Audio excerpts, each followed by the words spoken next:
In a rare and emotional admission that has stunned both the Swedish public and international observers, Johan Forssell, Sweden's Minister for Migration and Asylum Policy, publicly revealed that his 16-year-old son had been involved with far-right extremist groups.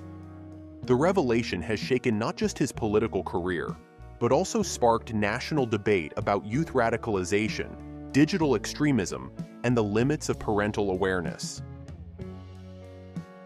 Let's get into today's story. For those unfamiliar with Swedish politics, Johan Forssell is a senior figure in the moderate party, Moderaterna, a center-right political party currently in government.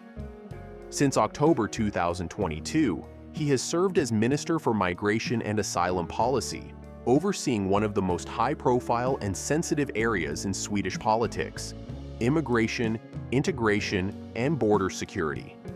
Known for his tough stance on migration and calls for stronger parental responsibility when it comes to youth crime, Forssell has long positioned himself as a champion of accountability and rule of law. That's what made his recent admission all the more shocking. The story began quietly, away from cameras and headlines. A few weeks before the story went public, Sweden's security service, Säpo, reached out to Forssell with concerns about his teenage son's digital activity.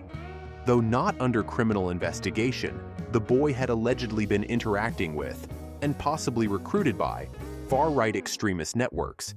This included associations with groups like Det Fria Sverige, The Free Sweden, Active Club Sverige, and even communications with the Nordic Resistance Movement, one of the most dangerous neo-Nazi organizations in Northern Europe. But Forssell wasn't given the full picture until journalists from Expo, a respected Swedish anti-racism magazine, approached him for comment.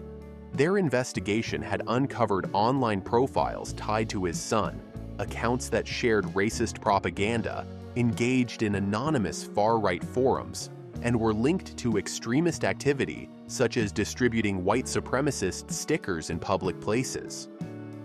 According to Forssell, there had been no obvious warning signs in daily life. His son lived a seemingly normal teenage existence, attending school, spending time with friends, and participating in physical training. The online radicalization occurred quietly, shielded behind anonymous profiles. One of the extremist-linked accounts was even followed by Forssell himself, though he claimed he had no idea it was operated by his son. He emphasized that the boy had since cut ties with the groups, expressed deep remorse, and is receiving ongoing support from his family. The political fallout was immediate. Critics accused Forssell of hypocrisy, pointing out his previous calls for stricter parental accountability and legislation to lower the age of criminal responsibility. Opposition leaders have demanded that he testify before Parliament. However, Prime Minister Kristersson has stood by him, calling Forssell's response mature and responsible.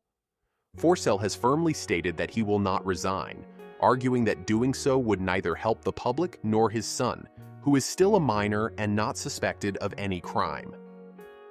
In the days since, Forssell has used the platform to raise awareness about how easily young people can be drawn into extremist ideologies, especially through online platforms and covert networks disguised as fitness or social groups.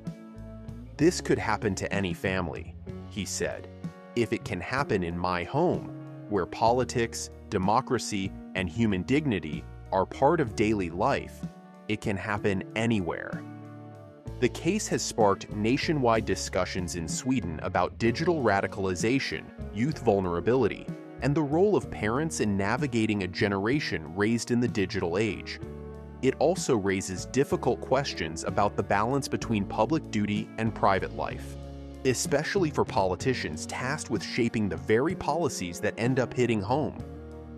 This story is more than a political scandal. It's a wake-up call about how easily young people can fall into extremist networks, even within the homes of the country's top leaders.